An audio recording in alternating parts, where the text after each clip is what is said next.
Good afternoon, everyone. I'm Neil Love from Research to Practice, and welcome to Implications of Recent Datasets for Current and Future Management of Lung Cancer. Today we're going to review papers presented at the ESMO Congress, World Lung Meeting, and other recent key publications. We have a great faculty today, Dr. Suresh Ramalingam from the Emory University School of Medicine in Atlanta, and Dr. Greg Riely from the Memorial Sloan Kettering Cancer Center in New York. So today, as we go through this program, just keep in mind, we will be talking about the use of unapproved agents from the FDA and regimens. We ask you to consult the prescribing information for each product for approved indications. Here's where we're heading. We had a kind of interesting approval come out on lung cancer. I thought it was pretty interesting. I thought I'd run by you. And then each of the faculty is going to go through a bunch of data sets which we're going to chat about in presentations they're going to give. So Greg, it was interesting, just October 15th, just a couple of weeks ago, we saw the approval of tumor treating fields, of course, previously approved in GBM as well as mesothelioma. I'm curious what your thoughts are about it. It's kind of controversial, the mechanism of action. I'm curious what your thoughts are about it. It is different. I like that. But the data, the phase 3 trial that was presented, I think it was at ASCO 2023, kind of was done on patients who kind of got the last generation of therapy. So a lot of these people are getting second line IO as compared to first line that pretty much everybody, at least we think about. And it looked like the benefit was there, but it was mainly in the people who got IO, so maybe a little tricky to apply. I think everybody's already familiar with the local problems that can occur with TTF in terms of from the electrodes, and now you have a larger field to deal with. There was a study looking at brain mets, maybe hearkening back to what we saw with GBM, that seemed to be positive when you combined with best supportive care.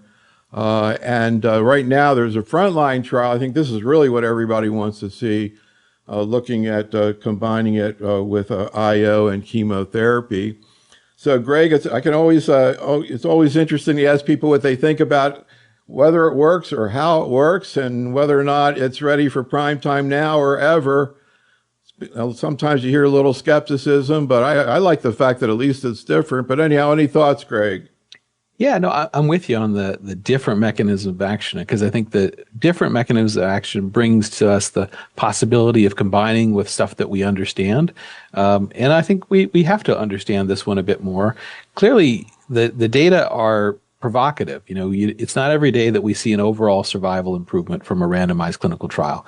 So we have to sit up and pay attention to that. And the efficacy signal we've seen from the initial trial in the second line setting really, and now we're doing just like we always do in lung cancer. We see some efficacy in the second line. Now we bring it into the front line in a cleaner patient population. So I think looking forward to the results of this LUNAR-2 trial to really bring it into prime time. Suresh, anything you want to add to that? Yeah, Neil, I think the brain metastasis study that you showed was a good example where there was improvement in PFS, brain intracranial progression, but it did not translate into overall survival effect. So how this approach will provide benefit in systemic sites beyond the local area where patients are getting the treating field and how that influences the overall outcome, I think is something that we need to understand better in lung cancer. So we're going to move on now and get into our first presentation by Dr. Ramalingam. We're already starting to get cases in the chat room. So far they're targeted, so I'm going to hold off on that. But chat room, come on, give me some cases here and some questions as we go along. But Suresh, I'm going to turn it over to you. You're going to talk about some of the key papers that have come out, particularly from ESMO, but also World Lung in non-targeted therapy. Sure. Thank you, Neil. What I will cover are some key abstracts from ESMO and World Conference that covered these topics. Obviously, the neoadjuvant and adjuvant immunotherapy area is where a lot of action is happening, and we see a lot of reports coming out. So I'll give a brief summary of the 3 key perioperative trials, and then I'll talk about some advanced stage studies that add to our knowledge. Starting with perioperative therapy, This is the Keynote 671 trial. People are very familiar with this, where resectable patients get chemo plus pembro versus chemo alone. They get surgery, and then they go on to receive, on the pembro arm, 1 year of pembro. And the control group, they just receive placebo. And we know that this study improved event-free survival. We know that it improved overall survival. And the question now boils down to, what is the added value of using that 1 year of post-operative therapy? And all the reports that I'm going to show you try to get at this issue, though none of them are able to provide a definitive answer. So here is the Keynote 671 study. If you look at the overall survival results, just about all groups of patients appear to benefit from receiving pembrolizumab. And on your right, on the Kaplan-Meier curve for overall survival, what you see here is, in this analysis, patients who completed surgery and went on to receive adjuvant pembro or placebo, the outcomes are better for patients who received pembro versus placebo.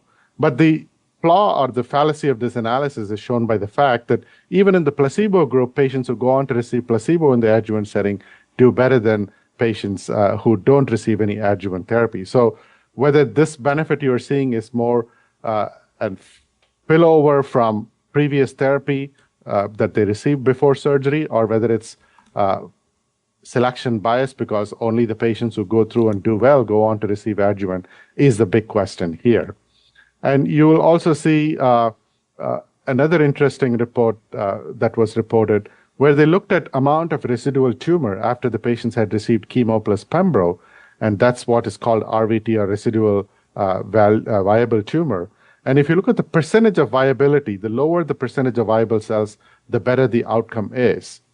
And in fact, on your right, you see for patients who have a lot of residual tumor, there was no difference between continuation of pembro versus placebo. So it gives us it goes against the thought that some have proposed, where if you have persistent disease, maybe you should give more immunotherapy. The next study I want to talk about is the Checkmate trials. We know there were two trials, Checkmate 77 and Checkmate 816. In Checkmate 77, patients received neoadjuvant chemo-nivo and then went on to receive adjuvant nivo compared to placebo. And Checkmate 816, they just received chemo plus nivo as preoperative therapy without any postoperative. So in the Checkmate 772, you see event-free survival was substantially improved for the chemo-nivo group. The hazard ratio is quite robust at 0.59. This was an update at the ESMO Congress. There was another study presented by Dr. Patrick Ford that combined the patients in 816 and 77. This was a patient-level analysis. They looked at patients who were able to go on and receive, after surgery, at least one dose of adjuvant nivo. And they made the case that for patients who got that post-op nivo, the outcomes were better than patients in the 816 study that just received pre-op chemo nivo and did not receive anything. And the hazard ratio here was 0.61. Again, whether this is an effect of getting nivo after surgery, or is it just a carryover effect, is still a question. The Durva study, which is the AGN, also very similar study design. Dr. Haymack reported this in the New England Journal. There was an update presented. And in this study, the update shows that event-free survival is substantially improved. The overall survival results are not mature at this time. This maturity is only about 35%. You start to see a separation of the tail of the curve. So that's promising for this study. They also reported that the event-free survival was better for patients who received cisplatin as pre-op therapy compared to carboplatin, something that we've always believed in, cisplatin having a nose-length advantage over carboplatin, particularly in the curative setting. They noticed that the benefit was noted with durvalumab, regardless of whether the patient had a PAT CR or not.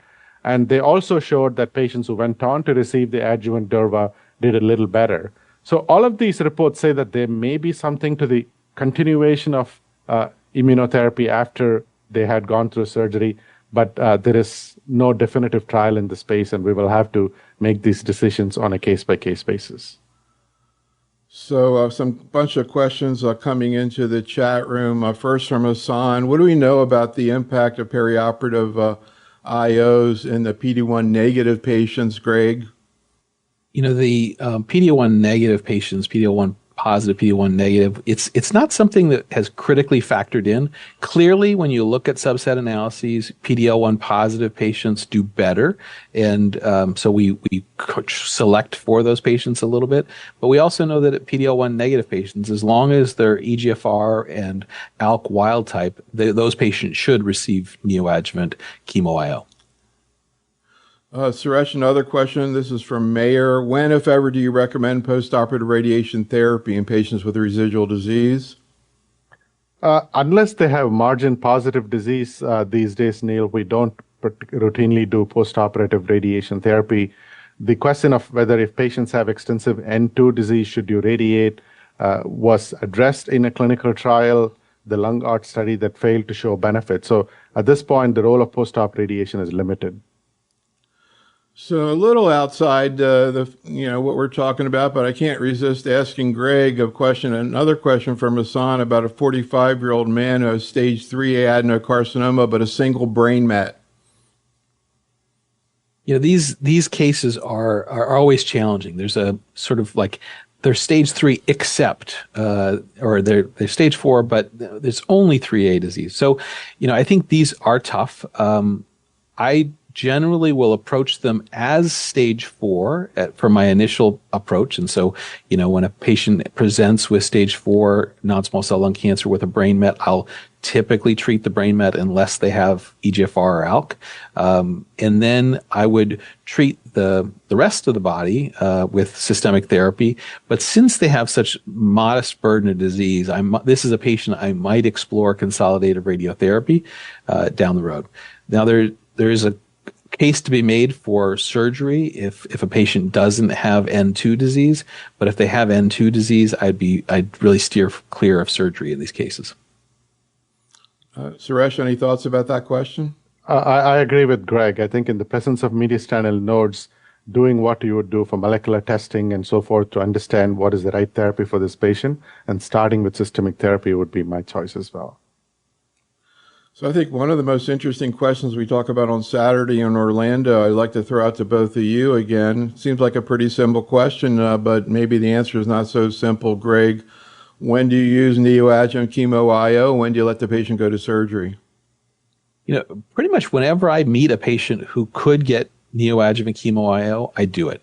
I think there's a lot of times where the surgeons have met the patient first, and they feel like the patient is just really teed up for surgery, and they go straight to it. But if I've met a patient who has stage 2, stage 3 lung cancer, I'm almost always going to recommend neoadjuvant chemo-IO. So, Greg, a question here that I think maybe I need to come back to you for. Actually, it's been a while since I chatted with you. We got so much stuff to talk about now. In the, quote, old days, there wasn't as much, but Dilip wants to know, could you please settle the issue of cis and carbo? Quote, the younger generation is not cognizant of the point you made. I don't know if there's ever a day where we'll stop arguing about cis or carbo, but I think in the perioperative setting, I am a fan of cisplatin-based regimens. I think that if we can get cisplatin-based regimens in, we should. Now, we know that cisplatin-based regimens have less myelosuppression compared to carboplatin-based regimens, and so that's definitely something also to pay attention to. That said, it's not a hill I'm going to die on, and if a doc thinks carbo is better for their patient, I'm usually okay with it. Any thoughts, Suresh? I mean, I think we're talking about metastatic disease here. I think, adjuvant is a different story, but in metastatic disease, I know, Greg, are you still a cis person in metastatic disease, Greg? I do, and particularly in the FLAURA2 era where I'm given osimertinib plus chemotherapy sometimes. Really? I'm often using cisplatin in that setting. Interesting. Well, we like to do these things where we ask 20 investigators, and I know in the past we asked 20 investigators. Not too many gave that answer. Suresh, again, metastatic disease, cis or carbo? I tend to go with carboplatin for my metastatic patients. I've gotten comfortable using carbopemetrexed, easy to give patients and not have to worry about toxicities. All right, well, let's get into metastatic disease. And actually, I think one of the more interesting and provocative presentations in oncology in general this year, let alone lung cancer. Suresh? Absolutely. Yeah. So what, Neil, you're referring to is first-line immunotherapy study that we just saw. We all know that there are 3 FDA-approved agents for high PD-L1 positive patients, Pembro, Atezo, and Cemiplimab. Now, what I'm going to talk about is a new antibody that targets VEGF and PD-1 at the same time, and this is called ivonescimab. This trial was done in China, enrolled patients with metastatic disease who were PD-L1 positive, greater than or equal to 1%, and it was a head-to-head comparison between ivonescimab and pembrolizumab. 400 patients, very impressive results. This is PFS. Hazard ratio was 0.51. It's 6 months versus 11 months. And the overall survival was also favorable. When you look at PD-L1 expression in the low group, high group, squamous, non-squamous, in every group, ivonescimab showed improvement in progression-free survival. Now, the side effects were along expected lines. You would expect VEGF-related side effects that on top of PD-1 related side effects. Nothing unexpected in that realm. So overall, this trial establishes potentially this drug as an effective frontline strategy. Now, this was done in China. We have to see how this fares in Western patient population. So we'll wait to hear some of the results of some of the studies that have been initiated recently that will give us additional information. But clearly, this one study made everybody sit up when it comes to metastatic non-small cell lung cancer.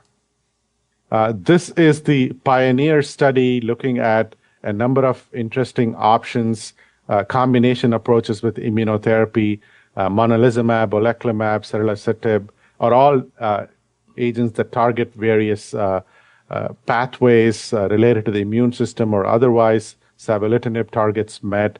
And that study shows the kind of approaches that the field is taking. At this point, there is nothing to take home from that study. What I do want to spend a minute on is looking at antibody drug conjugate datopotamab. This targets TROP2. This is a salvage therapy trial in this non-small cell lung cancer patient population. No prior docetaxel. Patients were randomized to Dato-DXd versus docetaxel. And dual endpoints, PFS and overall survival. We saw an update of this study at the World Conference. For the entire group, there was no significant difference in overall survival. However, when they looked specifically at non-squamous, there is an improvement in overall survival, whereas in squamous patients, the hazard ratio was detrimental. So this appears to be effective, particularly in the non-squamous population, better than docetaxel. We've all been looking for what's better than docetaxel for a long time. So this result assumes significance. At the toxicity side, there are certainly some additional toxicities to contend with. Stomatitis, nausea were seen more frequently with datopotamab compared to docetaxel. Majority of them were grade 1 or 2, but certainly grade 3 stomatitis was seen in approximately 7% of the patients. Some patients do develop the pneumonitis, which we've seen with this payload, deruxtecan, so that's something for people to be aware of. Switching gears, finishing up, there are some biomarker efforts ongoing. It's a little too early to take these observations to home, but certainly looking at protein expression both within the cell and the membrane appears to have a potential predictive benefit that needs to be confirmed in prospective trials. So, of course, I want to know what both of you think about ivonescimab, on whether or not if you had it available, you'd be willing to use it. A phase 3 trial, of course, it was done in Asia.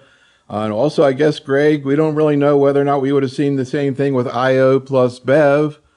You were mentioning when we chatted something I had never heard before, that Asian patients are more sensitive to Bev. So anyhow, any thoughts in general about this, Greg? Yeah, I look forward to seeing some data from Western patients. I think, the concept of VEGF plus IO is a good one. And that's also being studied in the Pragmatica lung trial in the second line setting. So this idea of combining VEGF and IO is a really good one. And whether this particular bispecific antibody has some magic associated with it, I think we really need some more data to decide that. Suresh, any thoughts? I agree with Greg. This is very interesting. And if these results hold up in the Western population, this will be the first one to trump PD-1 blockade that we've seen in nearly 8 or 9 years since these agents have been used routinely in lung cancer. So, Greg, a question kind of goes back to what we were talking about earlier in terms of neoadjuvant IO, but I have to ask you about this because this has something in here I'd actually look up. 80-year-old patient with adenocarcinoma, at least stage 3 disease, target workup pending. Interestingly, she was reported to have possible IG4 disease on pathology. Do you use immunotherapy in patients with IG4 disease, which is, as far as at least looking it up here, maybe everybody else knows about it, but anyhow, for those who don't, pulmonary immunoglobulin G4 related disease, rare autoimmune disorder that occurs when plasma cells with IgG4 infiltrate the lungs. Ever heard of it, Greg? And would you give an IO in there? It's some vague clicking sounds of memory of what that might be, but I can't say that. I guess my first response would be I would try to hold off on using immunotherapy for a patient like this. Whenever I have autoimmune disorders where I'm thinking about, what troubles could arise, I typically will hold off on combining it in the first line setting. I might use it as a single agent in the second line setting in that case. I mean, maybe if the patient had a very high PD-1 level, it'd be even more challenging. Suresh, any thoughts? Have you heard about this, or did she start? No. This is Rosanna. This is Rosanna in the chat room. Well, I learned something new today. I have not heard about this. We all learned something new. I love it. All right. So, Greg, any thoughts about data? I had the histology thing's kind of interesting. Do you think it's going to get approved? How tolerable is it? We heard about mucositis, et cetera. Where do you think it's heading? I think it's got a shot at approval. I guess I have to admit to being really frustrated that this is something that we're only picking up on these histology differences so late in the game. To run a big randomized phase 3 trial without any sense of biomarker, even histology as a biomarker, it tells us we might be running a little too fast with some of these big randomized phase 3 trials. So, Suresh, it's frustrating, and I think docetaxel is like the cure Ambucil is in CL. Everybody was trying to beat it but it's been hard to beat second line in lung cancer as much as people don't like using it.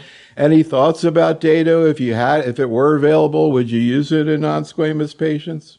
I think it would be used for selective patients. Once again, this is going to boil down to individualizing the toxicity benefit. The clinical benefit balancing against the toxicity that you see will have to be an individualized decision. But I do think that there are subsets of patients with lung cancer where you're looking for that extra bang that you may be able to use this.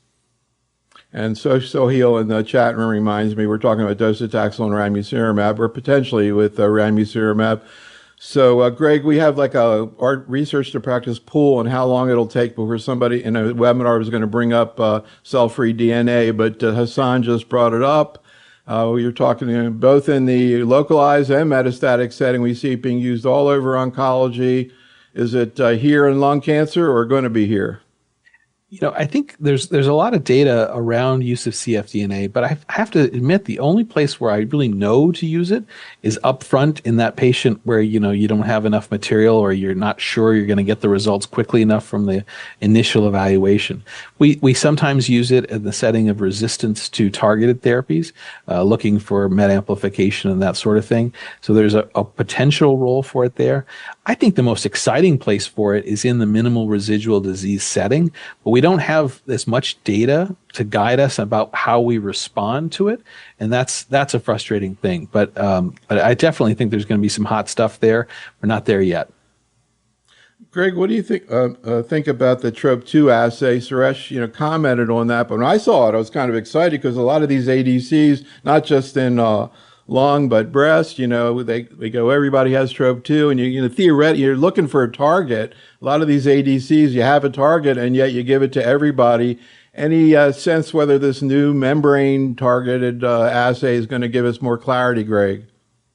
It's good data from the first look at it, but I think incorporating into regular everyday practice is going to be really challenging, I have to admit. And I think we need biomarkers. I'm not sure this is the one. So, Suresh, I always get all excited about small cell. Haven't had much to talk about since the IOs came out first line. Now we got some good stuff to talk about. Let's hear about it. Sounds good. I'll talk about a couple of studies that we heard results of recently. Now, everyone is by now familiar with the Adriatic study that was presented at ASCO, where patients with limited stage disease received durvalumab versus placebo after they had completed the initial therapy. And in this study, we saw improvement in PFS, we saw improvement in overall survival. Hazard ratio was approximately 0.75. At the ESMO Congress, we heard some data about the impact of patients receiving prophylactic cranial irradiation. In this study, a good number of patients came in having received PCI, and some had not. And when we look at the outcomes for patients who received PCI versus those who did not, the hazard ratio still favored the use of durvalumab. It was about 0.75 in the PCI received group and 0.71 in the patients who had not received PCI. So this basically allows us in clinical practice, if you administer PCI in the limited stage disease after chemo RT, you can move forward and still deliver durvalumab to these patients and achieve clinical benefit. The other exciting development this year is the FDA approval of tarlatamab. It's a bispecific antibody that targets DLL3 and CD3. And in small cell lung cancer, the approval is based on a single phase 2 kind of study. This is the study design. We saw some updated results at the World Conference. The 10 milligram dose given days 1 and 8, and then subsequently done every 3 weeks. The response rate with tarlatamab was 40%. Median PFS is 4.3 months, and the median overall survival is about 15 months. And patients maintained their response, about 10 months median duration of response. So this is the data. The side effects that one needs to be aware of mainly is the cytokine release syndrome. This is why for the first 2 administrations, you want to keep them in a monitored setting, presumably very likely in the hospital or the observation units. About 50% of the patients develop it. The overall incidence, majority of them are grade 1 or 2. When you administer the day 8 dose, the number of people who develop it goes down, and it's typically in cycle 1. You don't see it cycle 2 and beyond. So this is definitely a good option for patients who have progressed on prior platinum-based therapy in patients with small cell lung cancer. There are some additional novel agents that are making their way. MK6070 is a DLL3 targeting, very specific, very similar to what we saw with tarlatamab. Early response rates look promising, 36%. Also showed intracranial activity at 25% brain mets, brain response. So something to keep your eye out for. Another group of drugs that has people excited about is an ADC. There are multiple ADCs that target this protein called B7H3. This one that was reported at the World Conference is called ifinatamab. It has shown in a small group of patients a response rate of 55% and a median PFS of 5.5 months. Also showed intracranial activity. And the side effects, nausea, anorexia, fatigue. So this seems to be a promising group of agents. We're going to hear more from these in the upcoming months to years. And I hope this becomes available to our patients if this activity that we see in this trial holds up in subsequent cohorts of patients. So I'll stop there, Neil. So, Greg, are you a PCI person in small cell or limited stage? I am not a PCI person. I think that the close monitoring with MRIs is superior in my head to giving everybody PCI. And just curious what your thoughts are about this antibody drug conjugate. It looks like pretty effective there. Would you like to have it available? And what's going to come first? That, I mean, putting aside whatever the regulatory issues are, that or tarlatamab? I think, the administration risks or challenges of tarlatamab are not to be understated. Having to admit the patient to the hospital and manage them that way is it's a big deal. So if these antibody drug conjugates have the efficacies that we're seeing today, I think there's real potential. Any thoughts, Suresh? And, when I first heard about tarlatamab, I was like, wow, they're going to give a CD3 bispecific, because, of course, we've been talking about it in myeloma and lymphoma for a while. And I envision, a patient with COPD and heart disease and et cetera, are getting CRS. How's that playing out so far, Suresh? We certainly see CRS. That's why making sure you're administering the drug in a setting where people are comfortable managing this toxicity is important. And we see a lot of patients referred into us at the cancer center from our community colleagues because they're still learning how to do this. And in the interim, they want their patients to get this drug. So let's hear about a couple of cases briefly from Suresh. We heard questions about PD-1 negative patients, and here's a 77-year-old lady with early stage disease. What happened with her, Suresh? Yeah, she presented with a fairly sizable 4-centimeter mass with some mediastinal adenopathy, specifically one node in the AP window. We decided to give her 3 cycles of chemo plus Nivo per the Checkmate 816 study. And she tolerated well. And last week we got the PET scan, and she had a dramatic response to treatment. Her tumor has gone down. SUV went down from 29 to 3. The lymph node is resolved. So she looks ready for surgery, which will happen in a couple of weeks. And we look forward to seeing the pathology report after that. So a good success story, even though I was a little skeptical given that she was PD-L1 negative, how she was going to respond when I started. So, Greg, if she turns out to have a path CR, is she done? I think so. The data really are suggestive from Checkmate 816 that people who have path CRs have really excellent outcomes. And there's nothing to tell me that adding a whole long course of extra Nivo is going to make a difference. Let's hear about this small cell case of 59-year-old woman. I see she got LIRB-B. I was going to ask you before, Suresh, there was a press release out there that LIRB-B added to IO in the first-line setting as maintenance. We haven't seen the data yet, but do you think we're going to be doing that? And how do you think that's going to go in terms of tolerability? The good news, Neil, is that in small cell, finally, we're seeing the wheels start to move. Lurbinectedin data will be eagerly awaited. If it shows a clinically meaningful benefit, in addition to being statistically significant, I think people will see how best to integrate it into the clinic. So we want to use all options available to extend the life of our patients. And in this patient, lurbinectedin worked for a while, and then after 6 months, the patient developed progressive disease, and then was treated with tarlatamab. And sure enough, the patient developed CRS after the first dose, and then went on to receive a total of 2 cycles. Unfortunately, did not benefit. And this is the kind of patient for whom the ifinatamab data look very promising as part of a clinical trial. So I think having more agents now allows us to pick and select which patient should get which treatment, and also which one should go before the other. The same case can be made for tarlatamab and lurbinectedin. Which one do you give first and second? So it's a good time, and we're going to learn a lot about these agents and how they can be optimally utilized in small cell in the upcoming months and years. So I just noticed, Greg, actually, this lady, I guess, was treated on the outside and was 2022, got chemo, but didn't get an IO. Do you see would an IO be a consideration in her? So I think today we know that cis-ETOP radiation for limited stage disease, we would generally follow that up with IO as a standard maintenance step.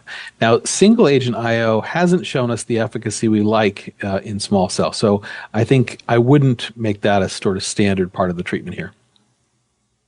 All right, let's move on and talk about targeted therapy. Of course, you can't talk about targeted therapy even in an hour, let alone a day now, of course. But we'll pick out a few things, particularly related to some recent developments. So, Greg, let's hear about some of these papers, particularly from ESMO and World Lung. Great. I think it's fun to think back to the old days which maybe it was a year and a half ago or so, where you had a patient where they had stage 4, exon 19 deletion or L858R, EGFR mutant lung cancer, and that patient got osimertinib. It was a pretty clear answer, and there wasn't a long discussion about it. But really, when you think today, we actually have more options. And for that patient with a classical 19 deletion L858R, we have 3 real options up front. You can give single agent osimertinib, You give osimertinib plus chemotherapy, platinum pemetrexed, or you could get amivantamab plus lazertinib. And so when I'm looking in the EGFR world today, what I'm trying to figure out is how do I make this decision for my patient? How do I figure out what the best thing to recommend for them is? And so at the World Lung meeting we saw, or between World Lung and ESMO, we saw a few different presentations that I think can give us a hint. This is just a reminder of the FLAURA2 trial. And this trial enrolled patients with newly diagnosed EGFR mutant lung cancer and randomized them to either osimertinib or osimertinib plus chemotherapy. Relatively straightforward thing. They had the sort of primary post hoc analysis they presented here was to look at tumor burden. And what they did is they divided tumor burden into number of sites of disease and said, did they have 3 or more, or did they have fewer than 3? And when they looked at that, this is the top section of the slide here, patients on the left were those patients with a higher tumor burden, and you see the hazard ratio 0.57. And on the right is the patients who had a smaller burden of disease, and there you see the hazard ratio is 0.75. That makes a case really that patients who have a bigger tumor burden are going to benefit more from the combination of chemotherapy and osimertinib. Similarly, on the bottom panel, you see patients with CNS metastases. Those patients who had brain mets had a hazard ratio of 0.47, as compared on the right to those patients without brain metastases. Those patients had a hazard ratio of 0.75. So again, we're seeing a greater benefit for those patients who have CNS metastases. And so that really suggests that bigger tumor burden, maybe that's the place to add in the chemo compared to just the osimertinib. A little bit more data, same point, liver metastases, hazard ratio 0.66, with or without kind of the same. And bone metastases, we do see a little bit of that same flavor of things. On the bottom left, patients with bone metastases, hazard ratio of 0.56. Without bone metastases, hazard ratio of 0.7. Again, adding to this idea that more cancer means this is the time to do a little bit more than just the single agent osimertinib. Of course, the other option in the first line setting is amivantamab plus lazertinib. This is a reminder of the Mariposa trial. This trial enrolled patients with newly diagnosed EGFR mutant lung cancer and randomized them to either amivantamab plus lazertinib or osimertinib, the standard of care at that time. And we saw a bunch of subset data. And so in particular, looking at intracranial PFS, you see that amivantamab plus lazertinib is clearly just as good as osimertinib.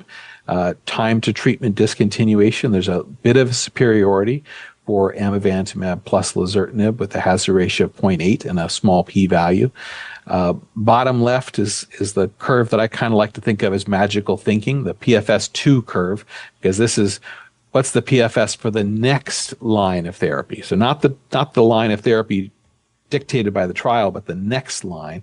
And you see in that situation, the amivantamab plus lazertinib led to a better second progression-free survival.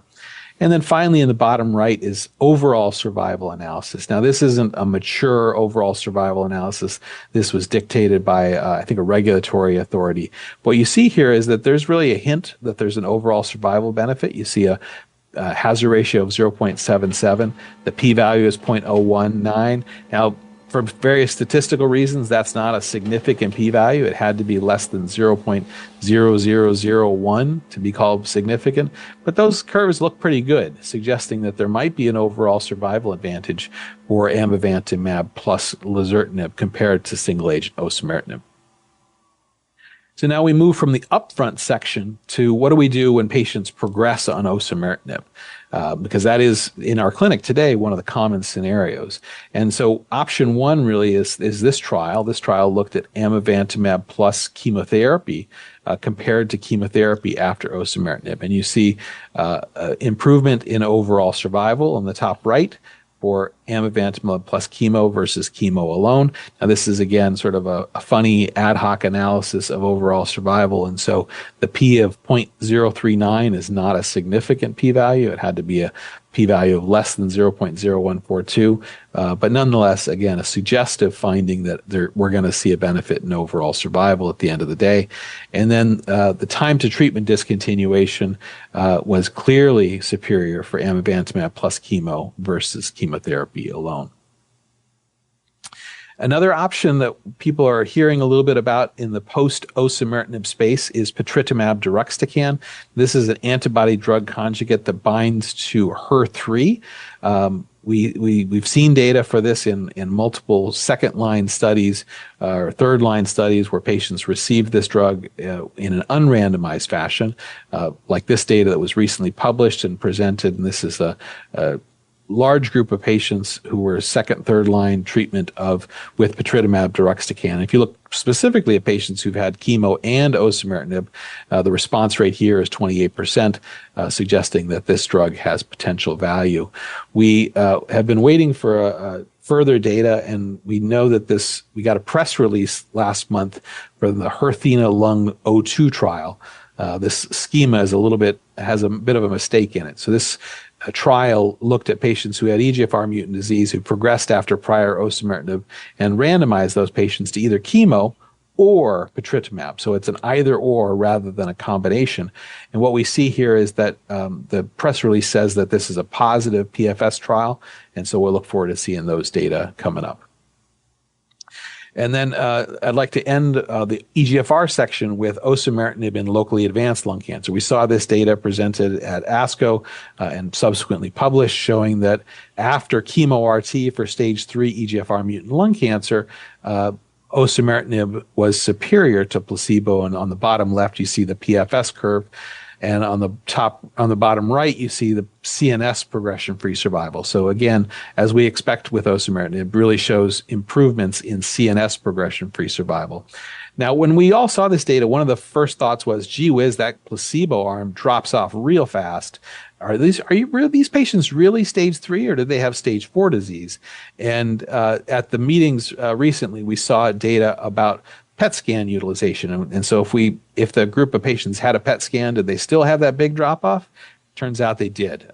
This group of patients with stage 3 lung cancer really progressed pretty quickly post chemo RT, and so it really shows us the role of osimertinib in this patient population.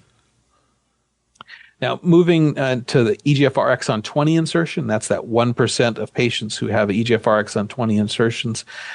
We know that we have frontline data comparing chemo to chemo plus amivantamab. And this, at the World Lung Cancer, Jonathan Goldman presented some more data looking at subsets of the EGFR exon 20 insertion crowd of patients to see if there's any group of patients who maybe we shouldn't do the combination or had extra benefit. And really we see pretty universal benefit, on the top section, we have P53 mutations present on the left or not present on the right. Either way, hazard ratio is very good for progression-free survival. And then on the bottom panel, we look at the various different types of EGFR exon 20 insertions. Again, we see that amivantamab plus chemotherapy is superior in each of these groups. There's a new drug looking at EGFR exon 20 insertions. This is a small molecule tyrosine kinase inhibitor called zipalertinib. And we saw a little bit of data presented at the upcoming meeting, at the prior meetings. And zipalertinib looks to be an active agent. And what you see here is the waterfall plot showing almost all the patients with some tumor shrinkage. And I think notably in the gold bars or the orange bars here are patients who've had prior amivantamab plus another exon 20 insertion drug. And the blue bars are all people who've had prior amivantamab.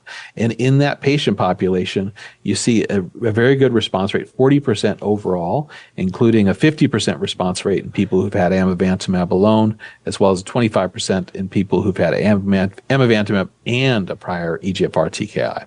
So provocative data there. So I wrote down here about 3,000 questions, but I'll just pick out a few. So Suresh, I was sort of flashing on the fact there was a TKI, I think actually approved in exon 20. I think it was called mobocertinib, that sort of disappeared. Everybody was kind of using it, I think, at least at some point. How does this new agent, zipalertinib, compare to that? And is this something you'd like to have available, or you need more data? I think there are a number of more safer, I would say, on a relative scale, TKIs in this space that are making their way, whether it's zipalertinib or some of the other drugs where we have seen some data. We've seen, for example, sunvozertinib is another drug where we've seen data on more patients. So I think it's good to have options. Mobocertinib failed to demonstrate superiority over chemotherapy in a frontline trial, and that's why it was withdrawn from the market. Now we have amivantamab as one drug, and we are looking for TKIs in this space. So any thoughts about this agent zipalertinib, Greg? Again, at least you had a TKI you could use a second line now. I'm not sure they go on a trial. Any thoughts about whether or not this may end up being second line? Yeah, I think this has got a real shot, and I think it'll be a useful agent. I would hope that we can see data moving into the front line relatively soon. I think I like single agent targeted therapies. I'd rather avoid giving chemo if I didn't have to. Yeah, I was going to get to that, but not sure we're going to have time. But I just want to go back because this has so far been my favorite question from the chat room. This is from Emily. And usually when we talk about locally advanced and osimertinib, Suresh, I like to ask people, well, what other mutations would you like to give, or are you giving it? Are you giving it durvalumab to RET, or are you giving an ALK inhibitor? And I'm going to ask you that question, but I want to tag on to something I never even thought about, and it sounds like an actual patient Emily has. 66-year-old man, locally advanced stage 3C adenocarcinoma. NGS says ERB2 amplification. Let's say also maybe it could have shown a mutation, either one. Completes chemoradiation, and she's planning to consolidate with durvalumab, but wants to know whether or not you think TDXD would have a role. And I'll add to that, if it wasn't amplification and mutation, would that get you to think about holding off on durva or maybe adding afterwards TDXD? It's an interesting situation, Neil. In lung cancer, amplification of HER2 has not translated into being a viable target. TDXD, I would say, would have very marginal effect. And therefore, using durva, which is the proven approach across patient populations of non-small cell lung cancer, to me would be a more reasonable approach. If the patient had a HER2 mutation, would a HER2 targeted drug help? I think that's an interesting question based on the LoRa that we could ask for all molecular alterations that have targeted therapies. And I think that's a question that we need to address. There are some ongoing studies that will hopefully answer this question. Quick point of clarification back to Greg. Do you agree about this issue about if there's not a mutation, only amplification? We have a pan-tumor approval for IHC3+. Yeah, so I think there is clear efficacy data for high overexpression, so 3+. The FDA approval was based on a relatively small number of patients with lung cancer, but it had a 50% response rate in that context. So this is something that I don't do often, but in the later lines of therapy, if I find the patient has HER2 overexpression by IHC 3+, I'll definitely use it. So before we move on, we could again spend the whole hour talking about I think we did on Saturday, but just briefly, Suresh, would you like to give your thoughts about first-line therapy, VEGFR disease, mutant disease, and the first-line therapy? You mentioned, or Greg went through 3 options. Of course, osimertinib alone seems very tempting because, quality of life, it's an oral agent, lasts for a long time. Are there situations we'll use one of the other combinations? For patients who have bulky disease or CNS metastases, I am more inclined to discuss the role of chemo plus OC in those patients. I've not used lazertinib in my clinic. If one were to choose that regimen, I think we should be aware of the infusion reaction, which is manageable. One should be aware of the need for anticoagulation, at least for the first 4 months. And of course, prophylactic skin care are going to be important. In my practice, for most patients, it's OC monotherapy. If you have bulky disease, CNS disease, it's chemo plus OC. So we'll see whether sub-Q amivantamab at least ameliorates the infusion toxicity. Greg, what about we've talked about EGFR for a long time, and particularly second-line therapy. Some of these patients have potentially targetable lesions in the second line. Usually people aren't using IOs at all, or if not, very, very late. If patritumab were available, Greg, what would you be thinking about in terms of patients progressing with EGFR? Yeah, I think it's going to be my go-to really in the second line post single agent osimertinib. And frankly, if I have a patient who's gotten the FLAURA2 regimen of chemo plus osimertinib, it's also going to be a kind of obvious next step. I think when you have these patients progress off of chemo plus osimertinib, then that amivantamab plus chemotherapy approval isn't quite as useful. So it's nice that it's just a single agent drug. So, Suresh, I'm curious about your experience with patritumab and, of course, tolerability issues. Now that ADCs are coming in, a lot of people sort of view this as chemotherapy. And, of course, when you have the last name of DXD, we think about ILD. So what do we know about, what are your experiences in terms of efficacy, tolerability, and ILD with patritumab, Suresh?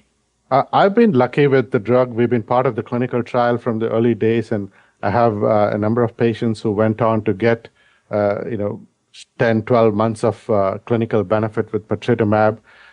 The ILD, you do see that occasionally, and, you manage it like we do with trastuzumab deruxtecan.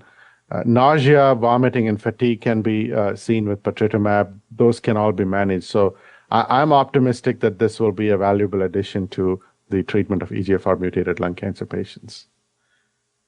Did I ever tell you one of my only oncology jokes is, what would you name an antibody to HER3? HER3, Greg or Suresh?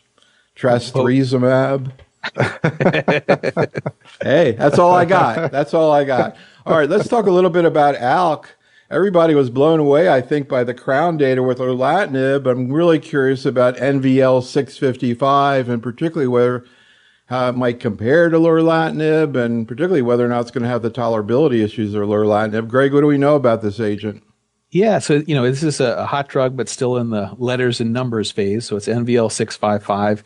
It's it showed us this waterfall plot here on the left, and I think what's striking is the waterfall plot on the left is prior lorlatinib. So generally in the U.S., this is alectinib followed by lorlatinib, and then to this, or patients who've progressed early on lorlatinib. And so you see in the overall patient population of patients who've had prior lorlatinib, so 35% response rate, so very good. And then you find the patients who have mutations, which predicts that they're really still dependent on the ALK signal. You see that there's even better response rates. So it looks like a provocative new drug that hopefully we'll see some more data on. And in terms of more data, we see duration of response. And you see that if look at the green line are patients who are treated with recommended phase 2 dose, looking pretty good in terms of duration of response. Clearly early data, particularly when you think of the grand scale of CROWN data that says we're looking at years and years of therapy.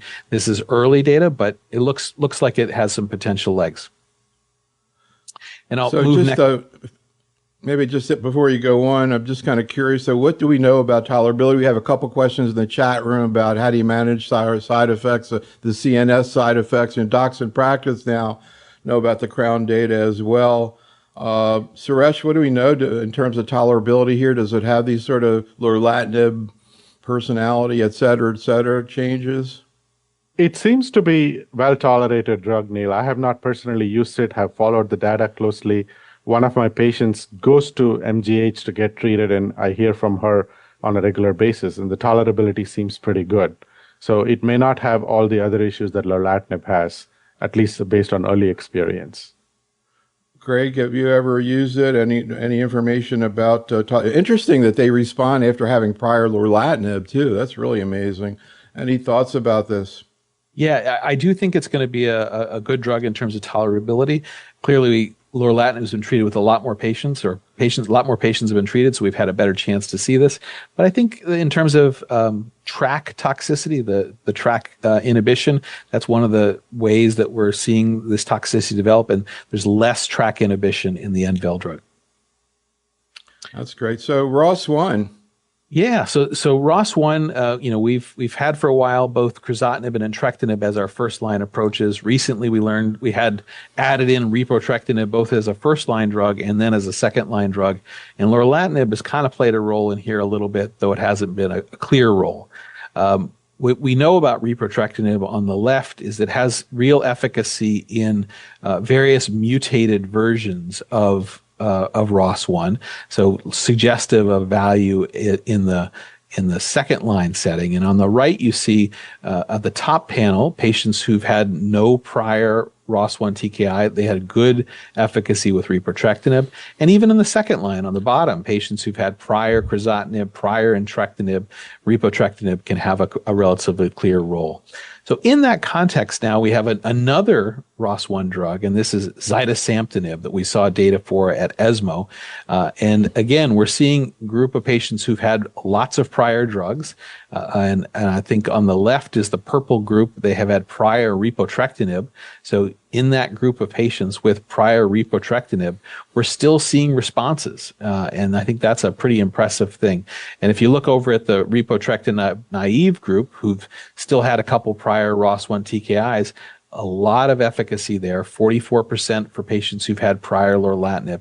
So it seems like a real possible drug. We look at the duration of response. The data are still very immature, but if you look over on the right there, that group of patients at the who've had one prior ROS TKI, i.e. crizotinib, who go on to zidesamtinib, it's a real long, nice duration of response with nobody progressing yet. So seems provocative, seems interesting. We look forward to seeing some more data on this one. So, Suresh, what's your current first-line therapy for ROS1, and what do you think about this new agent, zidesamtinib? Yeah, I think until recently, entrectinib was my go-to drug for first-line. I have not used repotrectinib yet for considering the rarity of this patient population. I've not seen a patient. This one that Greg just mentioned seems promising. I think these patients unfortunately develop acquired resistance regardless of how long they benefit. So having options to treat them at the salvage setting is important. So let's just briefly look at Greg has a couple of cases. This starts out here with the EGF19 deletion with a 74-year-old patient, and we'll just shoot right to the fact that she now has progressive disease on osimertinib, gets a carbopem and PEM maintenance, and now has more progression. At that point, Greg, what was her condition? How symptomatic was she, and what did you do? Yeah, so she was in relatively decent shape. She felt relatively well. You know, the first thing you're always thinking about in the context of targeted therapy resistance is it multifocal progression or is it a single-sided progression? In this patient, it was multifocal progression, so I had to think about a new systemic therapy. Now, I think a lot of times I'd like to get a biopsy of a patient and try to look for secondary mechanism of resistance. Can I target meta amplification, something like that? I wasn't able to get a biopsy in this particular patient. She was a little reluctant to proceed with that, and so I had to try to think of a treatment option without biopsy at this point. So her liquid was negative? Correct. She just had the underlying EGFR exon 19 deletion. Yeah, so assuming I'm just kind of curious how you would handle this. Let's assume patritumab were available. Is this a patritumab type patient? I think so. I think the patient has progressed on proven therapies, and patritumab would be a good option. We also heard about chemo amivantamab, but this patient already has had chemotherapy, so patritumab would be a good choice. So what's the follow-up, Greg? Yeah, so this patient actually did enroll in one of the patritumab trials, and she's been on patritumab now for about 8 months. How's she doing? And also tolerability-wise, how's she doing? She's doing great. She had a partial response. She's had continued partial response. In terms of tolerability, a little bit of nausea, a little bit of neuropathy, and maybe not typical, but she's had some significant hair loss. And you know that's always one of those things in early stage trials, trying to find all the toxicities. Sometimes we discover new toxicities, and that was her tox. All right, let's finish out with Greg's 44-year-old man with EML4 ALK fusion, who I guess got first-line alectinib. I won't ask you what you would treat today or what you're going to treat tomorrow after we heard about NVL 655. but he did have progressive disease. Still has ALK. What's the follow-up, Greg? Yeah, so this is a guy who progressed. I tried to do oligo treatment with a little bit of radiation, but he continued progressing after that. And so this guy is actually, I talked to him about lorlatinib or the NVL 655 trial. He's currently going through screening for the NVL 655 trial, and I'll let you know when I know. Interesting. So thanks to both of you. Actually, somebody in the chat room, Edgardo Santos, says, great presentation, Greg and Ram. Dr. Love, thank you for bringing these two giants in lung cancer. I agree completely, I think, after tonight particularly. So audience, thank you for attending. Be safe, stay well, and have a great night. Thanks so much, Suresh. Thanks so much, Greg. Thank you. Thank you.